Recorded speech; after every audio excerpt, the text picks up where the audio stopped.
రంగారెడ్డి జిల్లా షాద్నగర్లో బీసీ సంక్షేమ రోడ్డు రవాణా శాఖ మంత్రి పొన్నం ప్రభాకర్ మహబూబ్నగర్ వెళుతున్న క్రమంలో నందిగామ నుండి షాద్నగర్ టోల్ ప్లాజా వరకు ఆర్టీసీ బస్సులో ప్రయాణం చేశారు. అనంతరం విలేకరుల సమావేశం ఏర్పాటు చేశారు. ఈ సందర్భంగా మంత్రి పొన్నం ప్రభాకర్ మాట్లాడుతూ కాంగ్రెస్ ప్రభుత్వం ఏర్పాటైన 90 రోజుల్లోనే హామీ ఇచ్చిన 6 గ్యారంటీల్లో చాలా వరకు ప్రజలకు అత్యవసరమయ్యే గ్యారంటీలను అమలు చేశామని, మిగతా గ్యారంటీలను అతి త్వరలోనే అమలు చేస్తామన్నారు. కేంద్ర ప్రభుత్వం బీజేపీని వ్యతిరేకించే వారిపై ఈడీ కేసులతో భయపెడుతున్న కేంద్రానికి కేసీఆర్ అవినీతిపై విచారణ చేసే దమ్ము లేదన్నారు. బీఆర్ఎస్ బీజేపీ రెండు ఒకటే అన్నారు. అందుకే బీజేపీ కేసీఆర్ డైరెక్షన్లోనే రాష్ట్ర అధ్యక్షుడిగా బండిని మార్చి కృష్ణారెడ్డిని పెట్టారన్నారు. కేంద్రం తెలంగాణకు ఏం చేసిందో చెప్పిన తర్వాత ఎన్నికల్లో ఓట్లు అడగాలన్నారు. శ్వేతపత్రం మాదైతే శ్వేతపత్రం మీరంటారు.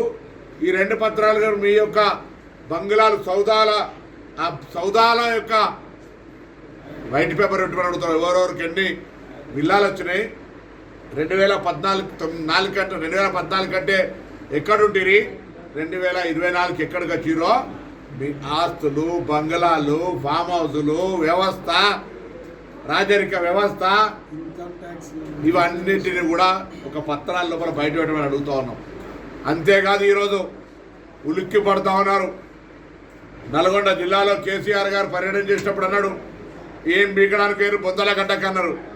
మళ్ళీ మొన్న వీళ్ళే కారు మొత్తం బండ్లు వేసుకొని వేరు. మరి మీరేం బీకడానికి వేరా బొందల గడ్డకు? అంతకుముందు మానస పత్రిక అంట్రీ కేసీఆర్ మానస పత్రిక ఆసియా ఖండంలో ఒకరోజుతో సిమెంట్ కట్టడం కట్టాలే. మొత్తం ఇక్కడ ఉన్నటువంటి లాస్ట్ మక్తల్ కాన్స్టిట్యున్సీ కానించి కూడా బస్సులలో తీసుకొని చూపెడుతుంది. ఇవాళనేమో బొందల గడ్డ అనబడుతుంది, ఆయననేమో మానస పుత్రిక అంట్రీ. మీ ఇద్దరు మంచిగానే ఉంది కానీ ఆయనను మానస పుత్రిక అనో ఇలా బొందల గడ్డ అనో కానీ 1,00,000 కోట్ల మధ్యలో కథమైపోయినాయి కదా ప్రాజెక్ట్. రైతు బంధు ఎవరికైతే అత్యవసరం ఉంటుందో సహకారం, పెట్టుబడి సహకారంగా వాళ్ళందరికీ చేయడం జరుగుతోంది. గత ఎన్నికల కంటే ముందు కూడా అనేక సందర్భాల్లో ఒక కట్ ఆఫ్ డేట్ కంటే లోపలనే ప్రతి రైతుకు రైతు భరోసా కార్యక్రమం ఇస్తామనేటువంటి మాట చెప్పడం జరిగింది.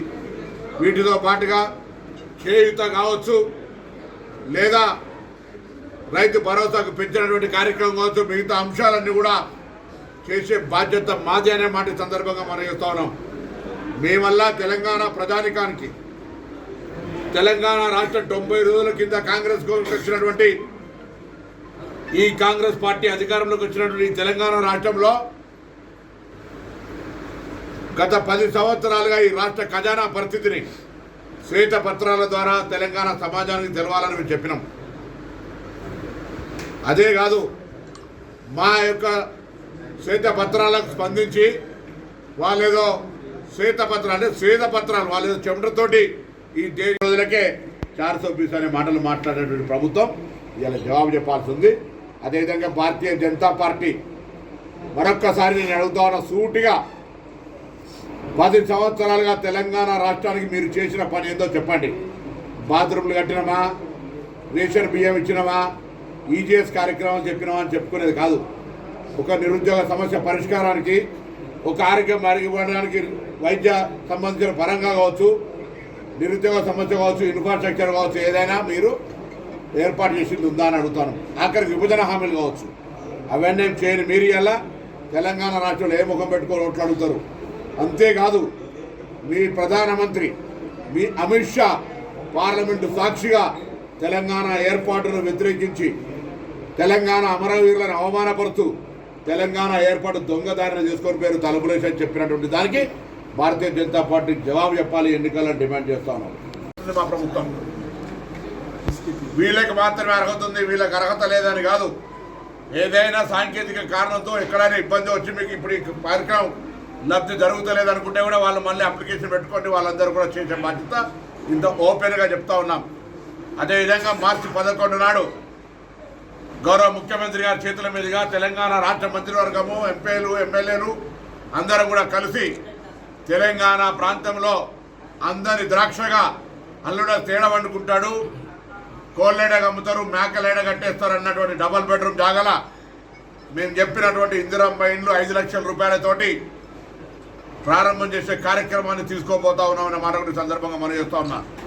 ఇప్పటికే జవాబు చెప్పకుండా, తెలంగాణ అభివృద్ధి మీద ఏం చేసారో చెప్పకుండా, అసలు పొద్దున్న లేస్తే దేశం మొత్తం మీద 95% మంది రాజకీయ నాయకులను, బీజేపీని వ్యతిరేకించే రాజకీయ నాయకులను ఈడీ ఎన్ఫోర్స్మెంట్ విజిలెన్స్ మీద మాత్రం రైడ్ చేయించి ఈ దేశం మొత్తం మీద ఒక కేసీఆర్ కుటుంబాన్ని ఎందుకు వదిలేసినారు? మేము అరెస్ట్ చేయమని కూడా అంటలేము.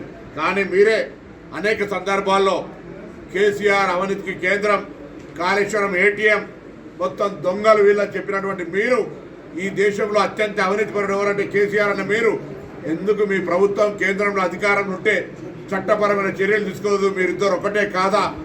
మీరిద్దరు చట్టాపట్టాలు వేసుకొని ఒకరికి రక్షించుకొని పార్లమెంట్లో మీ బిల్లులకు సహకారం, మీరు అవినీతికి అండగా ఉన్నట్టు